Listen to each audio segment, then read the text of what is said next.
Hey, Tim, thanks for joining us. My pleasure, Omar. Thank you for having me. All right, man. I'm super excited to have you on the show. How you feeling? I'm feeling great. It was a really good week. It's Friday. It's been freezing in Nashville, and it rains in Nashville like way more than I expected when I came here. So the sun has actually been out today, and it's funny. I'm in like a really good mood just because the sun is shining. I didn't realize how much I would miss it when I moved away from Florida, but it's a good day, man. Glad to be here. It must be the reason I'm in a pretty good mood most of the time. It's the weather, right? Like I'm I'm looking at telling I'm you. looking at you right now. I can see that there's sunlight coming in. I'm telling you, South Florida doesn't have the most culture. Like I'll admit that as somebody that's born and like in Philadelphia, it's like a town, it's like a culture. And South Florida doesn't have that. But there is something to be said about living like a quarter mile from the beach and just having sunshine like all the time. It really does do something. I don't know what, but I didn't realize how much of an effect it had on me until I moved here and it just rains all day. Oh man, yeah. I would say that, I mean, it's just like anything else, right? Your environment, right, will change your mood. If you're around toxic people, you're going to feel it. You're around positive Yeah. people, you're going to feel it. Yeah. If Yeah. you're around rain all the time, you're going to start feeling a little gloomy, maybe Uh-huh. more like hiding. Then if it's sunny, it's like, dude, I want to get outside, I right? So do. it makes a lot of sense. Yeah, I do. All right, I got you. All right. All right, so folks, today we've got my good friend Tim Stoddart joining us on the show. And today's conversation is going to be a little bit different because Tim is the founder of Sober Nation. But I want to talk to Tim today about being an entrepreneur and being sober. Because Mm. what really sparked that was when I heard your interview with Paul Churchill. Yeah. And you guys had that piece about being an entrepreneur, which was fascinating because, only recently have I even classified myself as an entrepreneur. I've always had a job, right? So last year is when I actually launched my entrepreneurial career, and it's taken off, right? But of course, like every other entrepreneur, most likely, I want to 10x that. So, I want to talk about somebody who has been doing this for a while. For example, Mhm. how long have you been sober now? Almost 9 years. It'll be 9 years on March 4th. Okay. And so almost 9 years sober. Hmm. When did you start? When did you launch Sober Nature? And how quickly, how soon after you got sober did you launch Sober Nation? It was probably 7 months. My friend that I started it with came to me with the idea about 7 months in. I had a Okay. company before I got sober too, but I think it's probably safe to say that in terms of like my my online branding Mm-hmm. work that I do, Sober Nation was probably the beginning of it. Okay. And so on top of that, how many other businesses were you running, owning, operating? How many income streams did you have?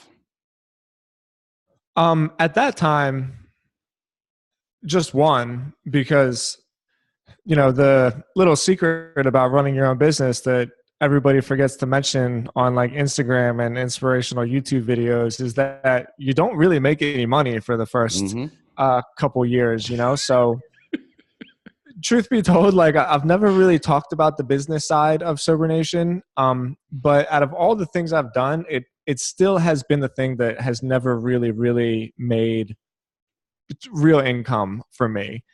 It's more than anything, it's been kind of like a guinea pig and like a learning Mm-hmm. experience. And I just really, I just learned how to do it on Sober Nation. So I'm saying that by no means to say that like it hasn't provided value for me. It's provided a ton.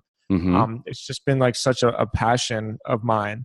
So, so to start with that, there was just the one.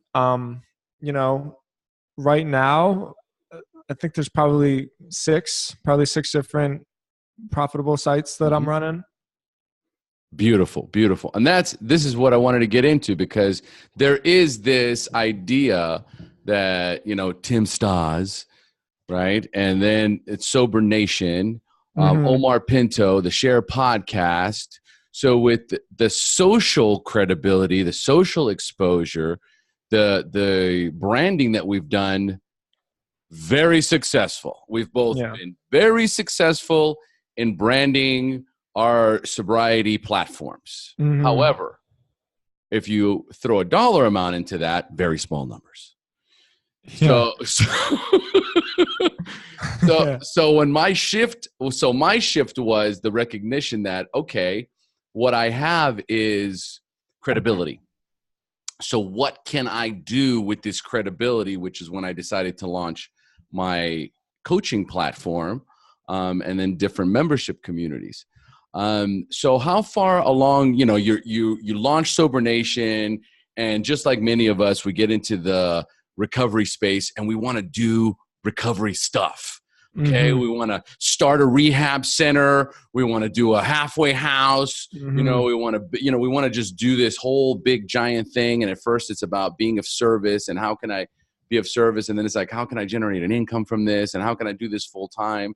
And all of that quickly starts to, like, you start hitting those brick walls, right? Where it's like, wait a minute, this is recovery. And for many, the idea about recovery or behind recovery is that it's free, right? You get into some sort of recovery platform and first you're the one that's getting helped, and then eventually you're helping others. There's no exchange of money, and that's the beauty of it, right? So then you quickly start to realize, hey, this might not be my vehicle. So how soon did you realize, I got to shift? That's a great question, man. So I can tell you exactly when it happened. I had been, like I said, learning a lot of lessons from Sober Nation, especially about my style of kind of online business is through content marketing. Mm-hmm. People say like online marketing. There's actually a whole lot of different like subsets for that. What I have enjoyed the most and the work that I enjoy the most is creating content and then using that content to build like an audience or a brand or even just a flow of organic traffic through Google. And then there's different ways you can monetize on that content. So I give that little lesson almost as like a predicate to say that I was learning how to do all of that stuff through Sober Nation. Mm-hmm. And Yes. and I quickly was able to see that it's not necessarily this website that is going to be my avenue to kind of really, really building a business. It's going to be my know-how and my ability to build a team. I'm I'm pretty self-aware at the things that like I'm good at and the things that I'm bad at. I'm good at being able to surround myself and to bring in people that are better at things than I am. And Beautiful. like it sounds, if there's one thing really that I would contribute all my success to, it's that. It's like finding people that are willing to work hard and that are just good at something that I am not good at, and then just giving them the permission to do this Mm-hmm. one thing as best as they possibly can. So, so if I have like a quote skill that I can really hang my hat on, I'm a good writer. I'm pretty good at podcasts, and like I think that I create some pretty good content. And so I know at the end of the day, if I'm stuck by myself, I'll always be able to build an audience through, I don't know, anything that I'm passionate about at the time, just because I enjoy that. I enjoy the writing. I enjoy creating the content. But in terms of building like a real business, yeah, I'm pretty good at like building teams and being able to assign responsibilities and and steering the ship. I think that's probably my biggest skill, and I get that from my dad. Really, like I always admired him. I always admired that about him. Well, really, that is what successful people do. They Mm-hmm. hire people smarter than they are. Okay. Yeah. They're hyper focused on one area, and they allow them to do their job. Mm. So team building, execution, delegation, That's about, and recognizing what you're good at, recognizing what your gifts and talents are, and not getting caught up in the things that you are not good at. So you spend a lot of time and energy trying to learn something that you have no business doing in the first place, and depleting the energy that you have for doing what comes effortless for you. And usually that's what we do. Totally. We leave that stuff that's effortless to the end because that's effortless. And then our energy's already been sucked out. And then like, you know what? I'll get to it tomorrow. Right. Yeah. I find myself doing that. Yeah. Well, I've done that too, of course. I think another thing there is, there's like a real burden of being the one that has to make the decisions. Mm-hmm. And I think that is something that a lot of people struggle with. And I wasn't that good at it in the beginning. So I feel like I'm kind of hogging this conversation, and I'm sorry. I just get excited about this shit, I'm letting you roll. Yeah. But like sobriety really, really taught me that. So, it's just really funny how the two in my life have kind of intermingled a lot, because so many of the lessons I've learned from just recovery and like just that whole idea of made a decision, you make a decision, it's either going to work or it's not going to work. And if it doesn't work, what's the worst that's going to happen? If you're willing to like put that worst case scenario in your mind, accept it as a possible reality, and then say like, I'll still be fine, then you're good. But the worst thing you can do is not actually make a decision. Like making the wrong decision and then learning from it is way better than making the wrong decision, I think. Or than not making a decision, excuse me. I could not agree more. So I'm super glad that I asked the question, because so many times you get caught up in the story. You get caught up in all these different ideas. So you start thinking, you actually start focusing all your attention on worst case scenarios. You just build this, archive of worst case scenarios. And then you're just like, you know what? It's too much work. I can never do that. It's too late. I'm too old.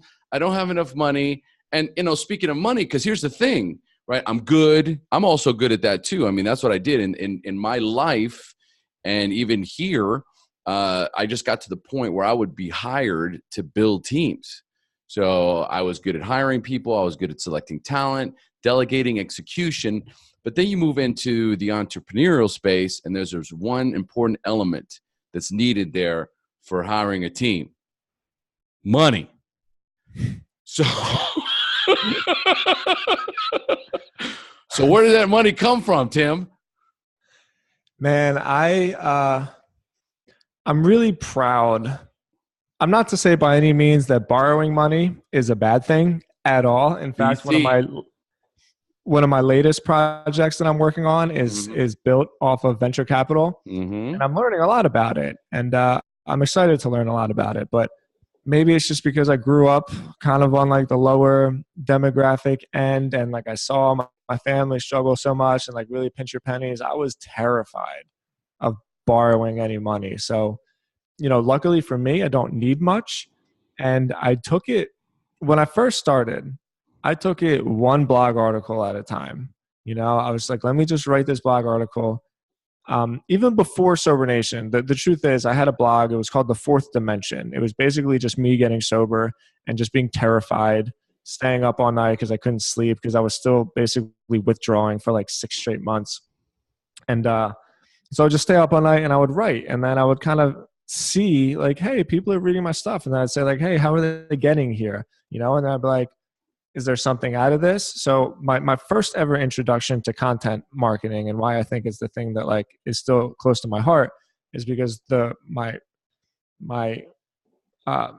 jump start was just staying up all night because I couldn't sleep, blogging about getting sober, and then trying to get ad revenue from it. And I swear to God, Omar, I still have the first Google AdSense check that was ever sent to me for $17. And I got it in the mail, and I just thought like, I honestly thought to myself like, wow, Google just wrote me a check. And then that was it. Like I had that moment where I knew it was only $17, but I thought to myself like, Google just paid me. And that was like that thing I needed to kind of believe in myself, So where did I get the money? I got it a fucking dollar at a time. And then I just built, I built it one thing at a time, and I kept going and I kept going. And now we are where we are. Thank you so much. So is some of that Google ad revenue, it actually, it started to grow, I guess. Yeah. Okay. It started to. Enough to where you could hire a team with that? No. No. Okay. So my team is really built much more around a service model. Okay. That's a marketing agency. You know, like once I learned the skills, I thought to myself, like, I can get clients. So there's almost kind of two sides to my business, right? There's the actual building brands and then monetizing the actual websites or brands that I build. And then there's like the service side, which is Stodzy, which is, you know, people hire my team to do that work for them. So, no, the money for that came kind of the same technique. Like instead of selling ads, it was just one client at a time. I mean, I really don't mind knocking on doors and calling people and being like, hey, give me a shot. Give me a shot. I will not let you down. I'll do it for free for a month. Like I just needed something to get my foot in the door. And, you know, it was my first client and I was doing it by myself in my kitchen. And then my friend Brian and I teamed up, and then we hired our first employee, and I think we had like 4 or 5 clients, you know, and like, I'm telling you, there was no secret. There was no hack. It was just one phone call, one sale, one day at a time. And you just eventually get to where you're going. Grinding it out. Yeah. Where were you getting the leads? Well, I was lucky in that Sober Nation within itself was like a brand, you know? And so people saw my work, and it kind of came to me, and I'm not scared to ask somebody. So like, hey, could you do me a favor? You know this person. Would you mind making an email introduction? You know, like I'm not scared to go get some leads. Luckily, it's to the point where the websites themselves and like referrals basically generate the leads for us. So I don't have to do so much of that like grind anymore. But yeah, I was after it, man. Like, you gotta understand, I was basically, I mean, I think we talked about this last time. I wouldn't have considered myself like poor growing up by any means. Like we ate every night, and like we were just a hard working family. Yep. And my dad, after 9/11, he spent 20 years throwing suitcases in the planes of the Philly airport. Like the guys that throw the luggage in the planes. And like he herniated a bunch of discs and like really gave his life to that work to raise his family. And then after 9/11, all the changes in the airport, it was just like, sorry, man, we got nothing for you. And I just saw that happen. And like the 2 years after that was just super difficult. And so I just had this thing in the back of my mind, like, was already a drug addict. I already spent my life feeling like I wasn't good enough. Like people telling me I wasn't going to really, it was just this perfect storm of like a little bit of a chip on my shoulder and like a little bit of self-belief and like a little bit of spirituality where I could just say like, you know what? I'm going to do this and nothing is going to get in my way. Dude, that was the story. There's the story. That was it. Yeah. There's the story, right? And this is something that we spend so much time talking about, you know, how great recovery is. And, you know, there's this rock bottom where I end up, you know, shooting, I don't know, fucking paint cleaner into my vein, whatever, you know what I mean? What about this story of here's a moment in my life that's a defining moment? And when you talk about, I'm not afraid to call people, I'm not afraid to knock on doors, I'm not afraid to get rejected, I'm not afraid to get shut down. It reminds me of a book I just started reading. Hold on. You've probably read this book. It's The Subtle Art of Not Giving a Fuck. I have not read that, but I go to Mark Manson's website. He's cool. I like what he has to say. And what I liked about it the most is just what you just talked about is what's in that book, right? It's like, oh, what are they going to think about me? Or what if they say no? Or what if, you know, it's like, stop giving a fuck. It's true. Okay. The more fucks you give, the less you will achieve because you're so busy giving a fuck that you're not actually taking action. And it was so basic. It was so basic. I'm yeah. like, I go, I love this. I love that too. As I've gotten older and I've had more time to kind of think and like be introspective about this, I've really started to think of like my focus as a currency. There's just so many different distractions and so many people trying to grab your attention and like, hey, look at me. And, you know, how much time am I thinking about what other people think of me? And there's only so much, you know, like my focus is I don't have unlimited focus. And the better I've gotten at being able to just stay like lasered in at whatever it is that's in front of me. And I'm a lot happier that way too. I mean, I'm not perfect by any means. Like, look, I got insecurities, you know, like I've had depression bouts in my life and obviously addiction, you know, like I know what it's like to feel not good about yourself. Right. But I've just been really blessed that I've had enough hardships that I've been able to prove to myself that I can get through them. And then like every time I've been given this opportunity of like some terrible challenge and I've been able to get through it, I care a little bit less about what other people have to think of me each time. That's beautiful. And that's the message. First of all, there's a lot of messages here. I'm loving this interview. Thank you so much for opening up with us, Tim, because this is what I was looking for. And this is the shift and the change that I'm making in the podcast, because we only get so much information in the sobriety or in the recovery space. And for me, doing the podcast before was a big portion of it was, you know, what was it like? And that what was it like section can sometimes take an hour. Sometimes it's taken up to 2 hours. And by the time you're done there, all the success and all of the hard work and everything that, you know, got you to the interview in the first place kind of gets a little downplayed because we run out of time.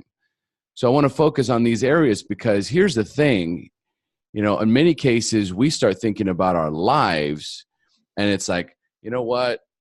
At the beginning was like, I had a good life, but then 9/11 happened. Yeah. And my whole world shifted. And I had two options. I can either be a victim, woe is me, and spiral, which to a certain degree you did. Mm-hmm. For sure. Right. Even when you were saying that, I was like, well, you know, I mean, that's the drug aspect of it, right? Which we covered. Mm-hmm. But here's the other thing. There was that one moment where you were like, that's not going to happen to me. I'm going to do whatever I have to do to not go through what my dad went through, to not put my family through what my dad, you know, it wasn't his fault, right? But regardless, it happened. So what can I do in my life to ensure that I do not have to face the same consequences? So I'm going to go and I'm going to grind it out. And if all of a sudden I'm thinking to myself, oh, dude, I don't want to call that guy. I don't want to make that call. Wait a minute. Remember, you don't give a fuck, number one. And then number two, we ain't going back there. I love that. Yeah, I like to think of it, something that's been helping me recently. This will sound really random, but I take freezing cold showers every morning. Mm-hmm. And there's some like real proven health benefits of it, which I think are pretty cool. But the biggest reason I do it is because I don't like to do it. Like Nobody does. Yeah, it's freezing cold. Like it sucks. It's early in the morning, but I don't negotiate with myself. Mm-hmm. And so every time I don't want to do it, I always have this moment. Basically, every morning I think about not taking a freezing cold shower, and like I'm not joking about that. I'm always looking for a way out. But then I sit there and I go, I don't negotiate with myself.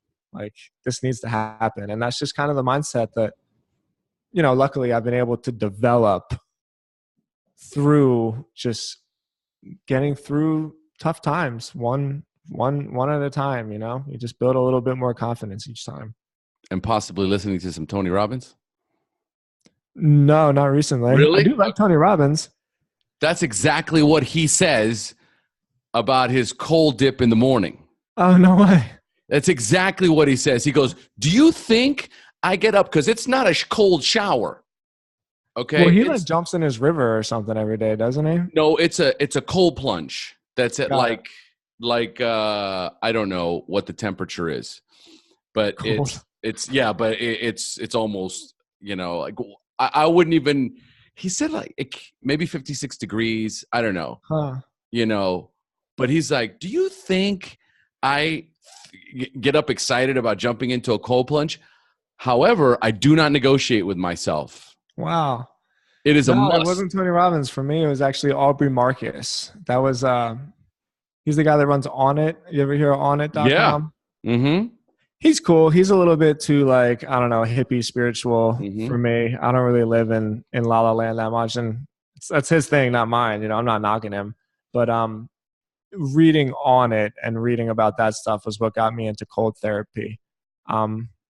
So yeah, maybe somewhere through like the podcast grapevine, somebody heard Tony Robbins say it, who said it, and then I said Well, it. But listen, personal development is no different than recovery in the sense that, right?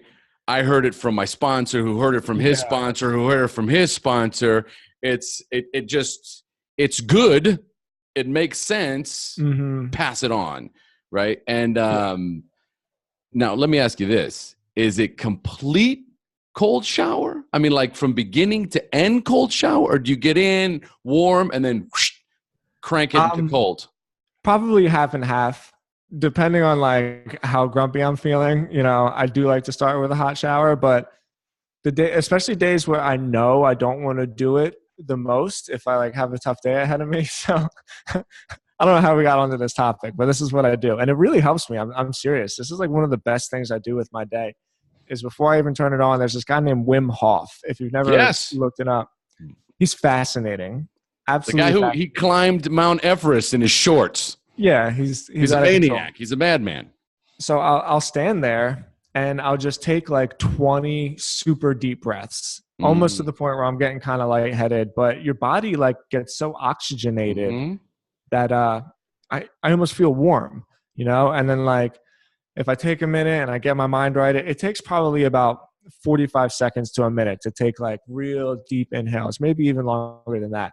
And after doing it for a minute, you pop the freezing cold water on, and I'm telling you, like, it's easier to do it that way than it actually is to start with a hot shower and then go cold, because your body is just like really primed.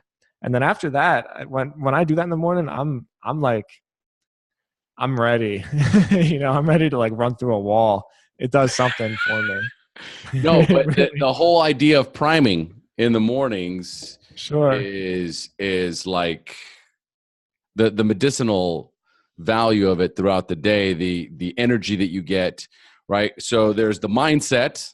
So I get up in the morning, there's the breathing exercises, the deep breathing, and then it's funny, you get that dizzy feeling, but it's kind of like if you were taking like a big bong rip without actually taking a big bong rip. You take the big bong rip, you take as much as you can in, and then you hold it as long as you can. Then you stop getting high and you quit doing it. Yeah. But the truth is, I would do those. I mean, I remember when I was at UPW, there was a whole section on Wim Hof and how he does his breathing and the medicinal value of it. Like he loaded himself up with some sort of like bacteria or virus and got this nasty I think cold. he gave himself meningitis or something. Yeah, and he breathed through it. He just kept breathing until it was gone. It was like craziness. He's fascinating. He is a fascinating man. Like that's like some superhuman shit. But I learned also about the cold shower thing. I have to. Well, I don't have to. I don't have to do shit. I choose to get in, turn on the hot water first. And then at some point, it's like, okay, it is cold shower time. And it's true. Like every single time I go, maybe not today, like maybe not tomorrow. And then at that point, I do like this little Tony Robbins move, right? Where I like pound my chest and I'm like, no, it's on now, click. And I just do it. And then the water just comes on you. And at first it just feels like like little needles. It sucks. Right? It sucks. But then I start doing what you were talking about there. I start breathing in there. I'll start doing some deep breathing just to, it's like, all right, you are a fucking beast. You are a beast. Beasts take cold showers. Whatever I got to tell myself, right, to get myself through the process. And then I will count to 120. Cool. Okay? And that's how I do it. I do it for 2 minutes, right? I go 120 as slow as I possibly can. Sometimes I'll go over because I'm like, you went too fast. But folks, if you're listening, this is all gold. This is all stuff that if you start to, it's just like the questions I used to ask in the old one, which I'm going to ask Tim also. What's your aha moment? What's your morning routine look like?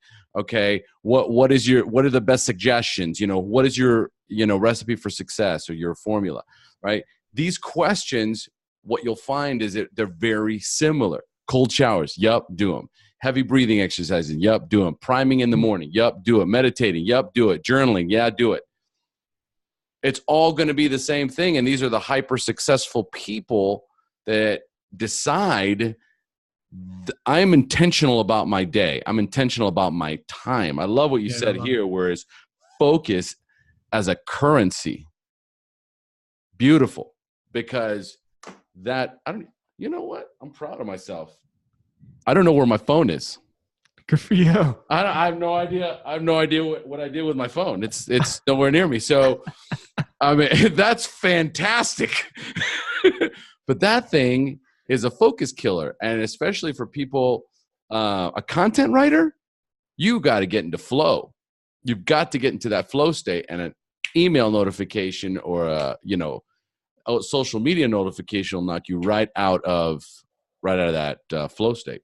Agreed, man. So let's now half an hour in, I'm gonna finally start asking. Yeah, now we can start, right? Like that's wild, right? Well, it takes what it takes.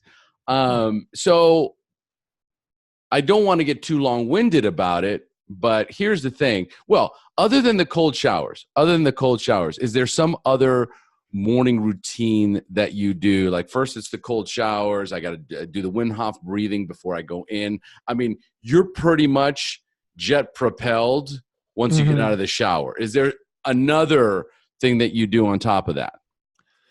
Well, I think there's two, but they're not in the morning.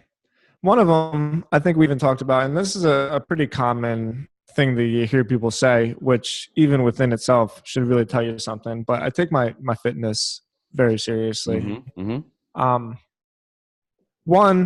I'm an athlete and I just enjoy it. I've played sports my whole life. Like, I'm I'm really excited about esports and like the gaming industry and the culture about it, but there are parts of me that is afraid of it just because I know how important sports were for me as like a real young man and like even a kid as like I was developing. Like, sports were so important for me just to learn about, even teamwork and like pecking order and dealing with loss, So I think that has carried with me as I've gotten older, just that feeling of being exhausted, like I still really need that. But even more than just the athleticism side of it, it's why I love and respect running so much. Just because there's nobody out there with you. You don't have swollen muscles that you can check yourself out in the mirror. There's nobody telling you can do it. You know what I mean? It's just you and the road. And if you want to quit, you can quit anytime you want. And nobody's going to see it and nobody's going to know. And so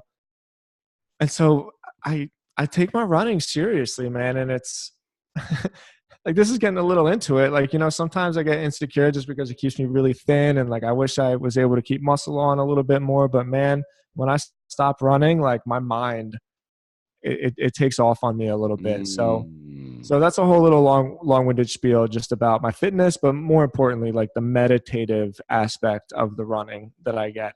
And then number 3 is I inventory my day at the end of the day, basically every day. And then I write the 5 things I need to do for the next day. And I do them before I go to sleep, because I can't tell you how many times I've been lying in bed saying like, man, I got to remember that in the morning. And then I never do. And then I don't have anything to think about tomorrow. I just get up and I read my notebook and I do the shit that I have to do. And then the other thing that's cool about that is like, once I do my 5 things, then I'm done. You know, I work really, really hard, but I'm not obsessed with my work. I'm not a workaholic. It's just that like, if it takes me all day to do those things, then it takes me all day. If I get it done by 3:00, then I can enjoy my afternoon, you know? So I always move forward while keeping some semblance of balance with my like relationships in my life. Dude, just listening to that is so relaxing.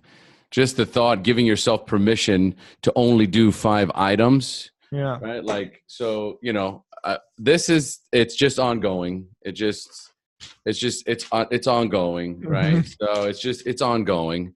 So for me, the dopamine from the to-do list is something I haven't been able to let go of myself. My wife will come in here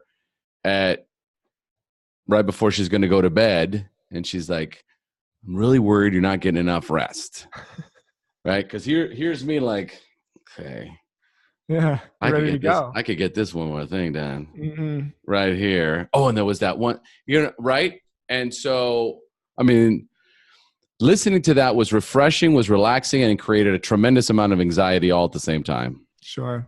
You know, because that is where I was like, wow, I could actually do that, but am I ready? True. True. There is something to be said. And plus, here's the thing.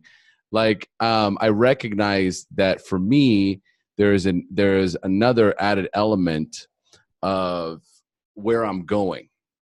So there is, I mean, I've watched you over the course of the last 9, and it is 9 years, because you started Sober Nation at 7 months.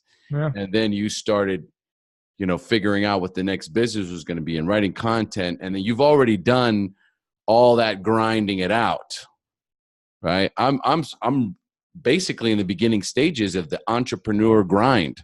So there's so many things. Plus I'm part of a mastermind group. I have a life coach. There's assignments, deadlines, goals, you know, I mean, it just, plus the podcast, plus the coaching business. At some point, it just gets to where it's like, day starts, go. Get as much as you can done until you just physically can't. And I think that's where, I mean, I think ultimately that would be the goal for me. The goal for me would be to get to that stage in my life where I can go, I'm doing 5 things tomorrow, and that's it. But right now I'm after it. Like, that's a good spot to be, though. There's like this high you get from that feeling. I think the trouble people get into is when they get hooked on this like hustle mentality. And this is like sacrilege to say in entrepreneurial communities, but I don't really believe in like hustle that much. There's this strange vibe, especially with social media, where it's like team no sleep, you know, no days off. And it's like, that's fucking ridiculous. It's like, everybody needs to sleep. You're a person. You need to eat healthy food. You need to enjoy your relationships. And look, the thing that people get twisted about it is they think that I'm saying, you know, that like it's possible. Be a slacker. Yeah, that's not what I'm saying at all. But here's the key. There's a difference between progress and busyness. And being busy doesn't mean anything. It just means that you're moving a lot. It's like, okay, when I was a kid, I had a lot of jobs and I used to change tires. I worked at this place called Tires Plus, and there was this dude named Bernard. And he was like, you know, inner city, pretty uneducated guy, but he knew everything there was to know about tires. It's a multi-billion-dollar industry, you know? And out of everything he knew about tires, the thing that Bernard taught me the most was when you're changing tires, it's called slinging hoops. It's very fast, but it's almost like assembly line, because, you know, you roll the wheel up and then you deflate the air and then you push this little hydraulic machine and whatever. It can happen very fast. And he stopped me and he said, Tim, try not to move around so much, because I was just all over the place. I was going. And that was like a real moment for me that I've carried with me, because there's a difference between moving around a lot and actually getting the tires changed.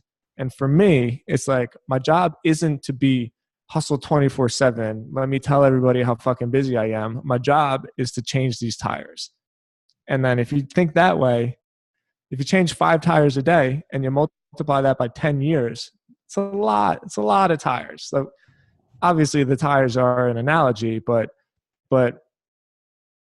it's just a big lesson that I've learned in my life, because when you go on those highs on like grinding, you crash eventually. There's no way not to. That's you're going to crash.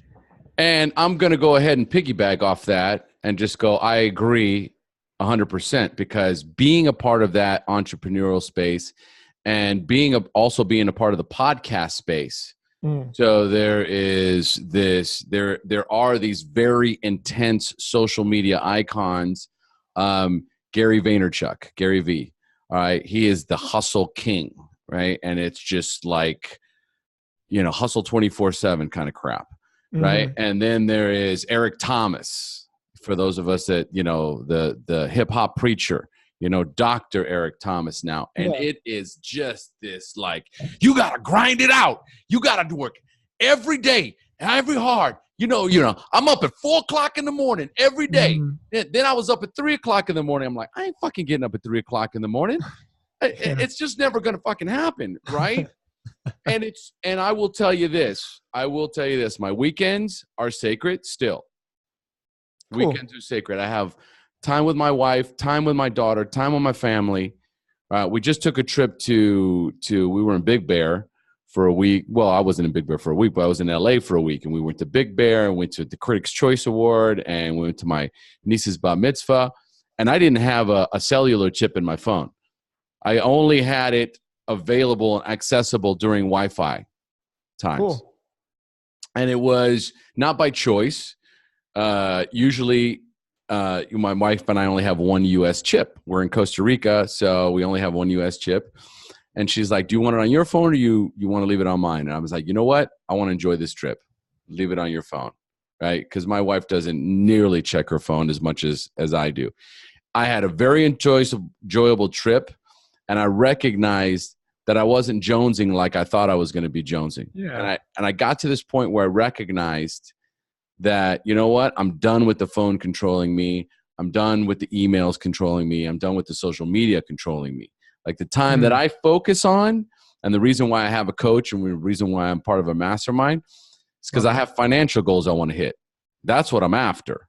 And so productivity right now equals financial success, right? The podcast it's on autopilot. It's doing great, right?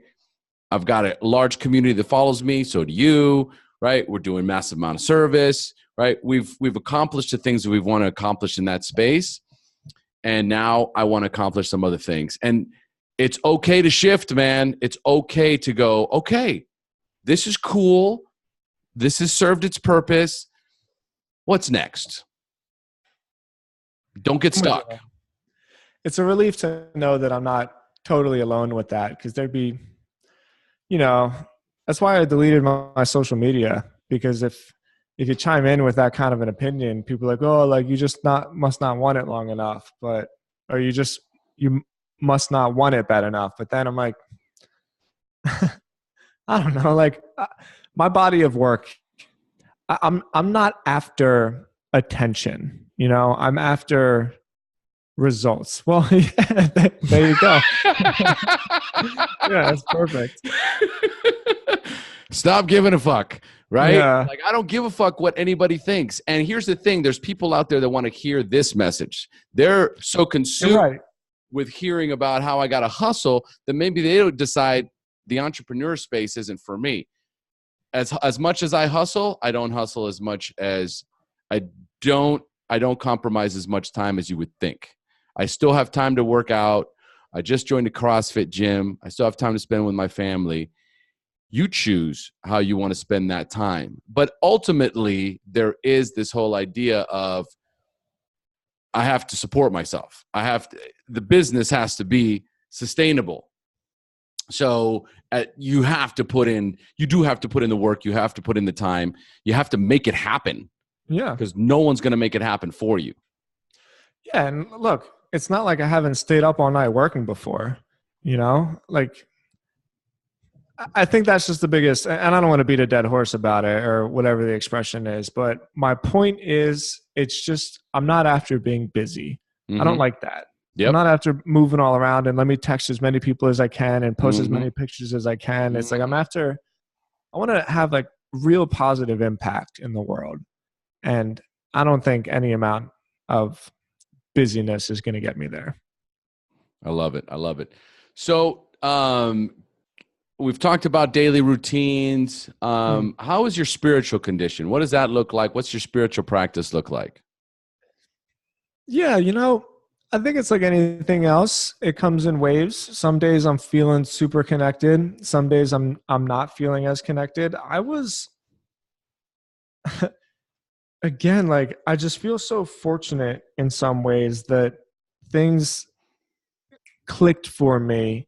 And even though, like I said, I go up and down, I've never really had that whole like fight against myself with my beliefs and my spirituality. It came from a book. It always comes from a book for me. But I'm a believer in science, and I can't help it. Like, one, I think physics is just the most fascinating thing ever, and like I love it. I love reading about physics. It's great. And when I was getting sober, like, sure, you're searching for that thing. Like you're searching for that little avenue that you can kind of sit in and be like, this makes me feel connected. This makes me feel part of something. And it was A Brief History in Time by Stephen Hawking, which after I read that, it just connected everything just about how there's no more or less energy in the universe than there ever has been. There's always the same amount. Every energy just moves. It just turns into something else, and like once I was able to kind of conceptualize that in my mind, and once I was able to really figure out that like I, as small as I am also like a very significant piece of that, because like I belong to all the energy as everything else. It took all of those moments of anxiety where I'm staring up at the sky going like, what is all of this for? You know what I mean? I can't explain it to you. After I read that book, it just happened where like I just was able to comprehend and be at peace with my place in the world and in the universe. And so, do I pray enough? Probably not. Do I feel better when I pray? Totally. My running, like, really, that is very meditative for me. That keeps me pretty connected. My writing helps a lot. If I'm off, I can feel it. Little signs for me, like if my laundry starts stacking up, I know, like, man, I'm not connected right now. And I'm pretty good at checking myself. But gosh, I have to say, for something that really tormented me for like a lot in my life was spirituality and, questioning all these ideas that I just couldn't fucking like, I was like, no, that's not right. It settled in for me really nicely over the last decade. And like, I'm so grateful for that, because I used to spend a lot of time in my head trying to figure that stuff out. Well, and that's the beauty of finally coming to peace with that, because that's just conflict between the information we get on the outside about spirituality and what that means and what that looks like, coupled with me trying to get a grasp on how much of that I actually believe. And so it's almost like I have to take my own journey to kind of figure out, what makes the most amount of sense to me, but always kind of recognizing that, there's something bigger than me out there. Yeah. If nothing else, it's just the fact that if we are all one, then I am just one small, tiny part of this greater whole, which I am more than grateful to be a part of. And that makes sense to me. Yeah. And there was another YouTube video that I watched once that really helped. it's just a voiceover of Neil deGrasse Tyson, but somebody put this like really pretty music over top of it, and it makes it like a little bit more powerful. And somebody asked him, "What's the most astounding fact about the universe?" And for anybody that knows like the history of the universe, I won't give everybody a lesson, but basically what he's saying is, after the universe cooled and these really huge stars exploded, like we are all star stuff, right? That's basically where the matter of Earth and people and carbon and oxygen and all that stuff comes from. So it comes from the core of these really huge stars that created elements. And so he said, when I look up at the night sky, a lot of people look at the night sky and they feel small, but I feel big because I know that I'm a part of the universe, but I also know that the universe is a part of me. And it's just like a YouTube video, but the more I kept searching for those answers, the more things would just come to me, and I would just be like, yeah, like, I get it. And so I'll send you a link to that video. It's not like a viral YouTube video or anything, but gosh, I don't know. Just when he said that, he said, we're all part of the universe, but I feel big because I know that the universe is inside of me. I love it. I love it too. It's beautiful. All right. So let's dive into, we're going to make a little bit of a shift here. And we're going to talk a little bit about limiting beliefs. So as a coach, there's day to day, I get people with these stories that they tell themselves, right? I can't do this because once I achieve this, I'll be happy. They pick up these patterns of thinking. They develop these stories. So my question to you is, what is a story that you used to tell yourself, your biggest limiting beliefs, and what is it that you believe now? My biggest limiting belief was always that, why would anybody care about what I have to say? Like, that was it. I had no problem sitting in the back of the classroom, keeping my mouth shut, or, any kind of social thing growing up. Like, even when I was talking about sports, like I was never a very vocal leader. Like, I just would try really hard and set a good example. It was like, who am I? Like, why would anybody care about what I have to say?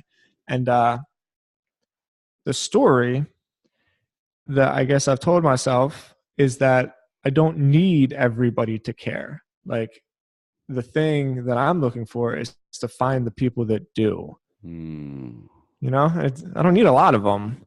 I think there's this misconception that it's like, I just need everybody to love me. It's like, do I? Do I? Or like, can I just find other people that think the same thing that I do? And then I find my tribe, and then I'm happy, It's so simple. Yeah. It's so simple, but imagine carrying that for years, because that's what we do. We carry that story along with us. Who am I? Nobody cares what I have to say. I just want everyone to like me. And so what happens is, at least for me, I remember, like, I would take for granted the relationships. Sorry. Did I lose you there? No, I'm sorry about that. I just had a notification on Slack pop up. I'm so sorry. No worries. I didn't hear it. It didn't come up. So cool. Anyway, the thing that I used to think to myself, or I used to take for granted the people that cared about me in my life, trying to make the people that didn't like me or I felt have issues with me, constantly focusing on how to make things right with them or how to get them to like me. So my energy was always focused on, well, these people already, and it was subconscious, but these people already love and care about me. These people don't. How do I get these people to like me? And wow, when I realized, why would you care about people that don't care about you? Why would you focus your energy in an area that doesn't serve you? And then the shift just kind of happens like you. It's like, wait a minute. The only focusing my energy, that same energy on the people that do care about me, that's what makes strong, lasting relationships. That's where the focus should be. It's these tiny little shifts. Again, it's tiny little tweaks, but we could be carrying for all our lives for decades. And then we ruin relationships and we find ourselves people pleasing and we find ourselves, hiding or in isolation. Yep. And breaking from that. And so then, what you tell yourself today, or the I guess what you believe now, is that real relationships with people that think and feel the same way you do is what's important. Well, absolutely. I certainly feel that way. But I think even before you get to that point, there was, as you called it, a limiting belief that I needed to get through. And that was that even if you think it sucks, put it out there. Like my mantra is hit publish. Like if there's kind of one thing that I think one day I'd like to write a book about, just as like a content marketer and somebody that like puts my ideas out there, it's just this concept, this phrase that I always tell myself, because I'll spend so much time writing these articles and it's like, oh, but sometimes I see people sign up for my email list, and every now and then there's somebody that's like, I don't know, a little bit high profile, or somebody like I followed for a while, and it's like, oh, but this person's on there, and like, is this really what I want them to read? And then it's just, you just hit publish. Even if you got to close your eyes and like pretend like it never happened, that's fine. You just hit the publish button, whatever it is that you have to say, even if it's bad, you put it out there. The point isn't always to make the most amazing stuff or to say the most amazing stuff. The point is just to actually go like, this is what I have to say. And then when you do that enough times, by default, like you'll just find your way around the people that fit with like you and your vibe and your mold and your ethos or whatever, and so it's that process that has really like helped me get out of my own way. It's just the whole process of like, allow yourself to be bad in public. You're not going to die. Yes. Like, nothing's going to happen. Just, it's okay. It is. And here's the thing. If you're afraid to, oh, this sucks, I can't publish this, nobody's going to read it. Right. And even if it does massively suck.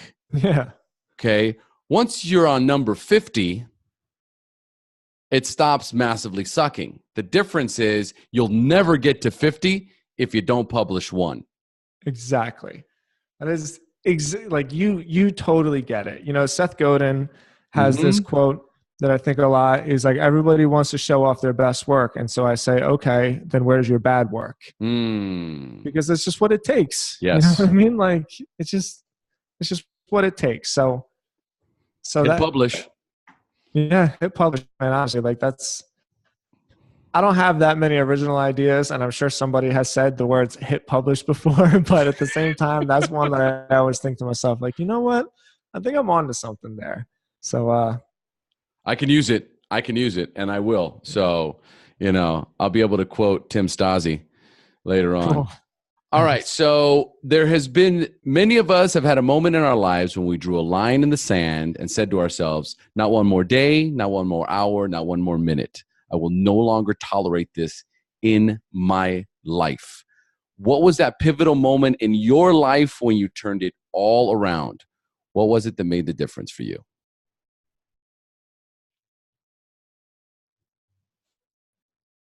I went on a run when I was living in Florida.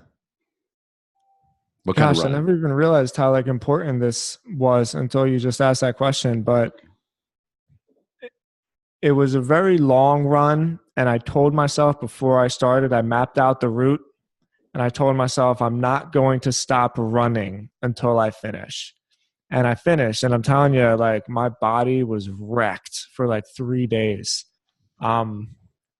It was real. Like I'm not positive. I have a herniated disc in my back. Like I think that might have been where it came from that run, because that's when my legs started tingling. And that was like 6 or 7 years ago. And who knows? Maybe I'm just making that all up. But I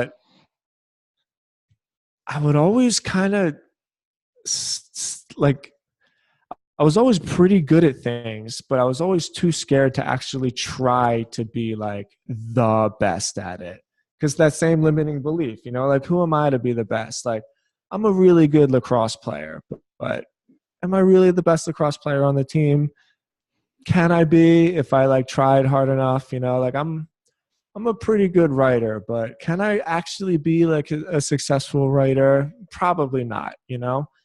And it was right around that same time, about a year into my sobriety, you know, where like that perfect storm that I talked about earlier, like that little combination of a chip on my shoulder and like some spirituality and just kind of sick of being at the bottom of the fucking puddle.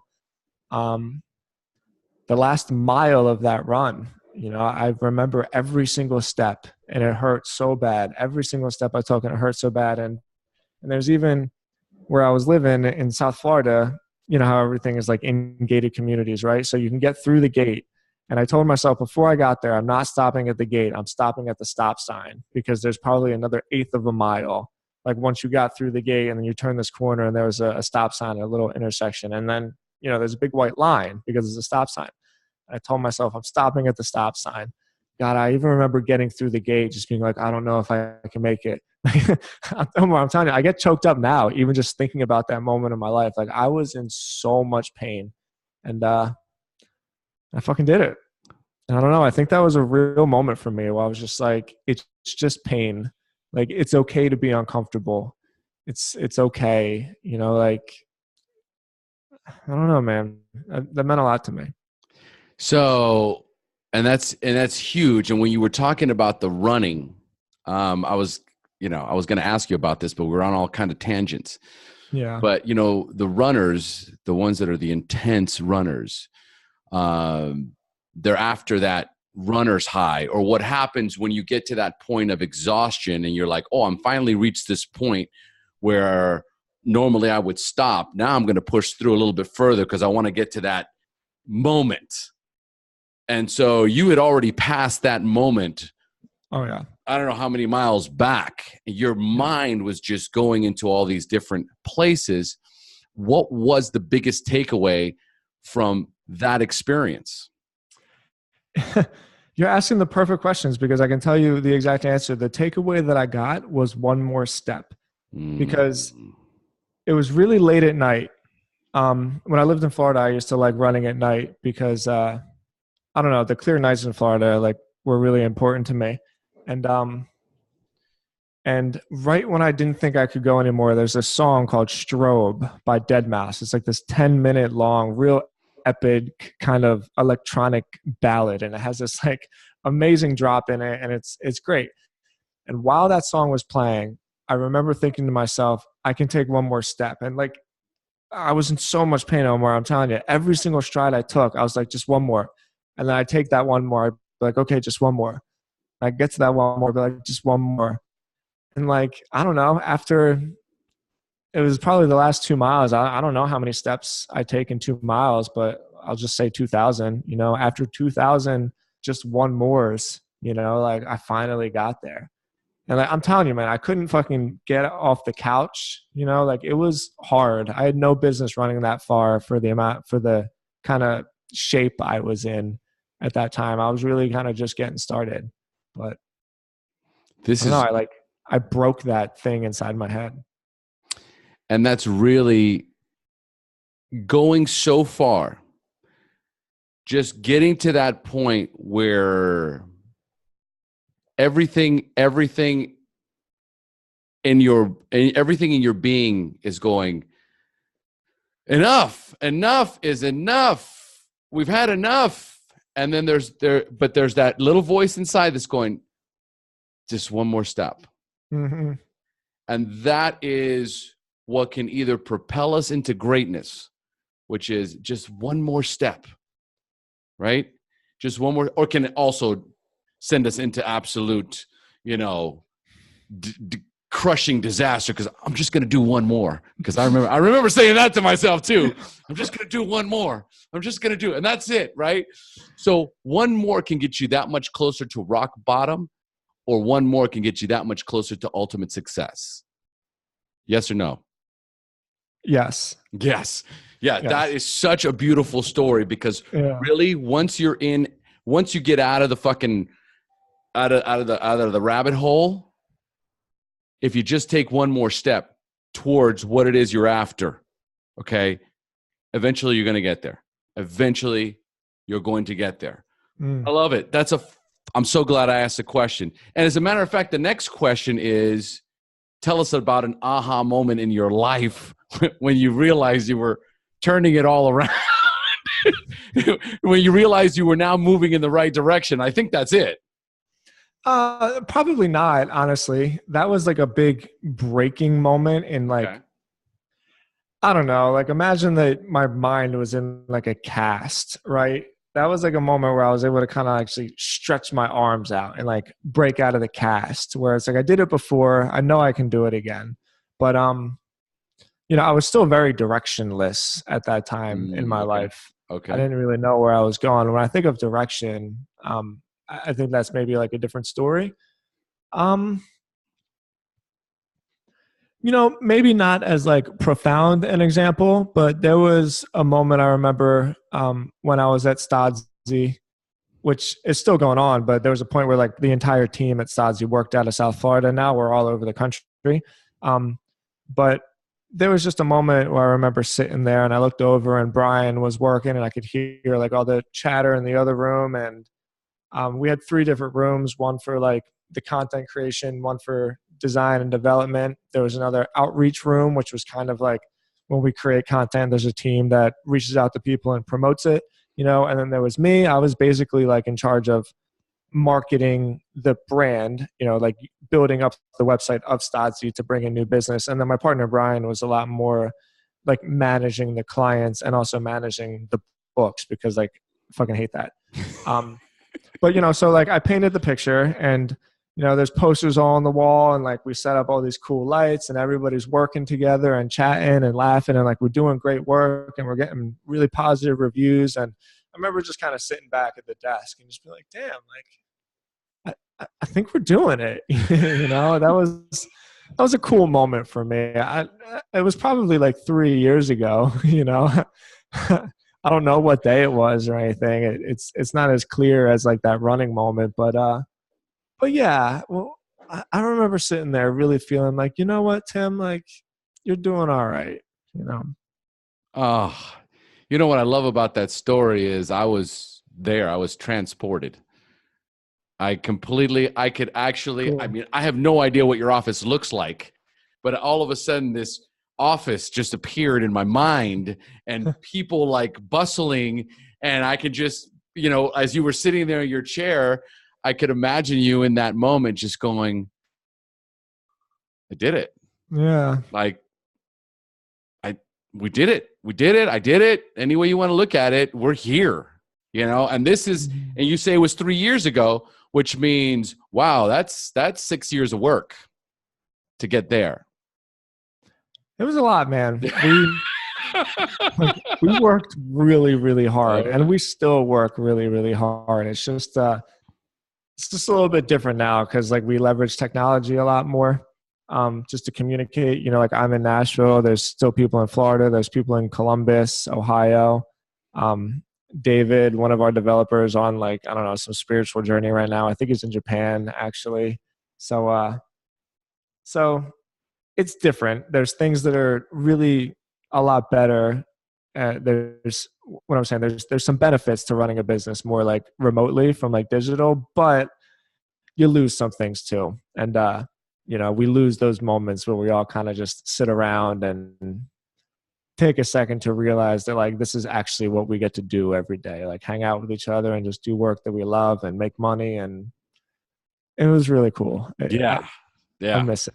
Yeah, no, it definitely a beautiful story and a wonderful moment. And the thing is, you can recreate it anytime you want. You know how to do it. If you wanted to do it again, you could, right? And that's the beauty of mastering something, right? It doesn't matter how many shifts you take or how far away you get from something. Once you've learned how to do it, you can always go back. And that's also just as reassuring. Yeah, we're working on some things. I'll let you know. Well, I mean, anything you want to share with us about, what you got coming around the corner? No, man, I mean, yeah, sure. I can share some things. There really is no like master plan right now. Like a lot of my attention is with Journey Pure. It's it's a really big treatment provider that is changing the way we treat patients, because I'm sure like it's not a secret, the whole treatment industry went through some pretty dark times in the last 3 years, and a lot of it is due to like poaching out of network benefits. And the reality is that it's really difficult to run like a financially stable treatment center with working on in-network benefits. And this company that I'm a part of now, we're like the first ones to do it right. And I'm really honored to be a part of it. Like I don't talk about that as much, just because it's just not as exciting to say like, I'm building a marketing team around like a really dry corporate kind of healthcare type industry, but for somebody that, say what you want about treatment in the industry, like I couldn't have gotten sober if I didn't go to treatment. Basically everybody I know that's sober went to treatment. So people can say whatever they want. Like it's a life-saving service, and it's shit that like we really need. We just need to figure out how to make it sustainable within our country, so that like the 98% of people that don't have these Rockstar, Aetna, and Cigna policies can actually get help, because like there is such thing as heroin addiction outside of the suburbs of New Jersey. You know what I mean? It's just like, oh, I'm sorry, I have Blue Cross. Like, does that mean that you can't help me? Like, yeah, sorry, we can't help you. And you know what? Like, we're capitalized. We have an infrastructure. We're building this really like this strong outpatient model. It's like I said, it's not as like sexy as like some really cool, amazing blog and website with like all of this traffic, but in terms of like the importance of the work, I'm like really I'm honored to be a part of it. So that's where my focus is on right now. My blog, timstodds.com, I'm really going through like the transformation process, because I'm finally getting to the point where I'm like, you know what, people do care what I have to say, and I'm putting it out there, and I'm just giving it my all. And if it works, it works. And if it doesn't, at least I won't die knowing that like, man, I wish I didn't sissy out of that one. No regrets.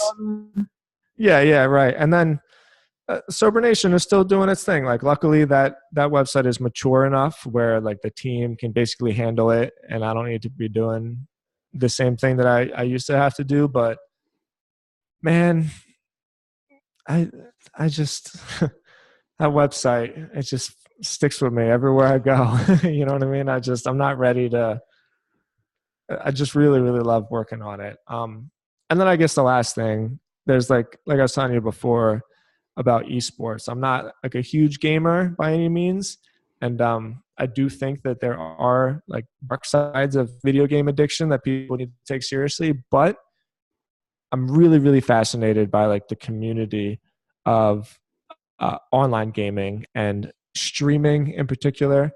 So yeah, I'm getting involved with that a tiny bit. I'm just kind of dipping around in there because I can't get too far away from the work I'm doing at Journey Pure. That shit's really important to me. How fun is your life? It's fun, man. It's fun. Yeah. I'm just sitting here kind of like, dude, Tim's life sounds like so much fun. It is a good time. I'm, Omar, anytime I'm having a bad day, which believe it or not does happen, like, I really, really need to go like, like, what is your problem? Like, what is your problem right now, Tim? Like, you need to get over it. Yeah. Seriously, sit down for a moment. Right, recapture that moment. So I'm big on. Well, there's a few more things so we can close up. You mentioned Seth Godin. What are some books you would recommend to our listeners similar to those? Linchpin. There's probably about 10 books I've read that I think books have had the most impact in my life out of anything. Linchpin really changed. He's probably most famous for his book called Purple Cow, which obviously everybody should read. But for me personally, I think Linchpin was probably his most important work because it really dove into like the dynamics of our economy. You know, like we don't need factory workers anymore. Like the industrial revolution is kind of over. Mm-hmm. And if you're trying to just provide another widget, another service, another thing that like anybody else can do, then the only thing you can really do to differentiate yourself is just have the lowest price. And Right. then that's just a race to the bottom, you know? So linchpin Mm-hmm. is all about like finding a way, finding a thing that you can do that nobody else can do. Yes. Um, linchpin was amazing. There's a book called The E-Myth, which is pretty dry, but that book taught me a lot about like the actual infrastructure of building a business. There's a book, I didn't grow up with really any financial skills at all. In fact, I'm really passionate about just advocating that schools teach kids like what taxes are. You Mm. know what I mean? Like it's a huge, huge problem when kids try to start their own businesses and they're like, wait a minute, what's a 1099? You know, like that shit is really important. And if you don't get it right, you're going to crush yourself. So there's a book called I Will Teach You to Be Rich by this guy named Ramit Sethi, which was brilliant, really straightforward. Um, you know, I've had the same conversation with you a million times. Think and Grow Rich Yep. was hugely impactful on me. And yeah, you know what? It's I think that's probably good. I think that's good. those four. I think Yeah. that's Oh, you know what though? There is one more. There is okay. one more. It's called The War of Art by Stephen Pressfield. Um, God, that was a brilliant book. It was basically kind of about what we just said about hitting publish, where it's not about being recognized. It's about owning yourself for the day and having enough control over yourself and your emotions to do your work, not because you're inspired or because like you had this grandiose idea, because like that is your work. And just because you're a writer or you're an artist, like you would never tell a plumber, oh, like I'm not inspired to do plumbing today. He would show up for work, you know? The same is true with us as like entrepreneurs and content promoters. Like this is your art, this is your work. You show up and you do it. It's amazing. I like it. I love it. I love it. Great suggestions. I mean, solid book suggestions. All right. I'm big on I am statements, right? So a lot of, whatever you say after I am, whatever follows I am follows you.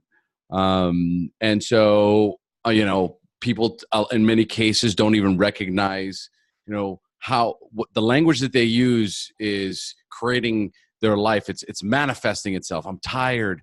I'm lonely. I'm angry. I'm attaching myself to an identity, right? So for me, like sometimes when I'm getting ready for a podcast interview or, something where I just need to get inspired, I'll say something like, I'm strong, I'm confident, I'm ready, right? What are your three most popular or favorite I am statements? I think my favorite one is I am persistent. Like, God, sometimes I feel bad for people that have to deal with me. Like, I really mean that. It's just like, hey, Tim, I heard you. And it's like, I know you heard me, but like, I'm still kind of waiting for an answer. So like, I'm super persistent. I'm tough. I like that about myself. I'm pretty tough. Maybe it's an ego thing or whatever, but like, I do like that about myself. And, you know what else I am though? Like, I am, what's exactly the word? I'm empathetic. Like I don't have a hard time trying to see the world from somebody else's point of view. Because it's really easy for me to always think that I'm right because like the only way that I can ever see things is from my own perspective. You know what I mean? But I think that's probably a good leadership quality of mine. Like I'm aware that like not anybody else sees the world the same way that I do. So I'm persistent. I'm tough. I'm empathetic.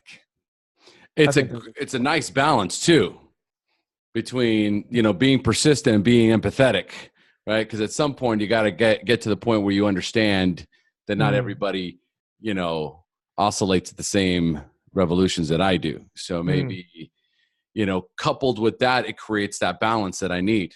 Yes. All very strong and all positive. Love it. Love it. What is your personal success formula or blueprint for success? My blueprint for success really isn't that exciting. Like, it's been said a million times, especially recently, since like habits are like a buzzword, you know what I mean? But success isn't, I can't go deadlift 300 pounds and then be strong. You know, it's the same with everything in life. It's just, you can't not eat for a week and lose 50 pounds. Like, no matter how hard you try, it's just not going to happen. So my blueprint for success really is about doing like basically a few select things every single day. Like, I always start my day off the same way. I make my bed as soon as I wake up in the morning. It's probably the most important thing I do with my life is I make my bed every morning.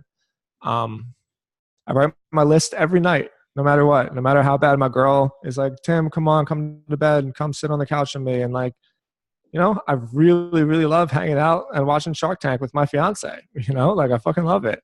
But if I didn't write my list, I got to get my list done. And then it's just knocking out those 5 things, man. Like, I don't know. It's not that difficult. Maybe it is. It's simple. It's hard, but it's not that complicated.